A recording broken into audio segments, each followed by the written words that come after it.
The reason that MICA was there, and this has been my dream college since my graduation, but because of various reasons I could not get through at that point in time. I've been working in digital marketing for quite some time now, and this course looked like the perfect fit through which I can enhance my understanding about digital and all.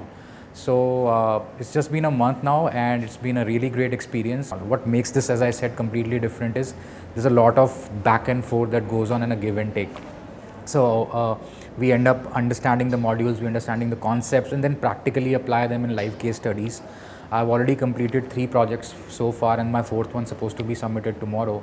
So it's a lot of effort, but yeah, in retrospect, it's a lot of learning as well. Yes, definitely. The kind of learning that I was looking forward to is there.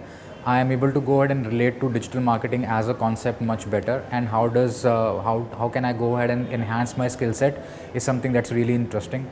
I've been learning about all the other channels which are out there. In fact, I am just finished the base camp that happened today in Delhi itself. I am from a sales background, and I've been doing sales all my life in my professional career.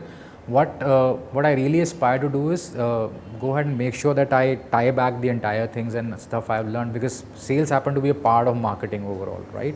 So once we work on a lead or a particular project or an account, where does that come from? How does that happen? What is the influence that happens? And so on and so forth. If I have a good understanding of that, I think I'll be able to build up on my career much better. So definitely I am looking forward to add a few notches on my career pathing.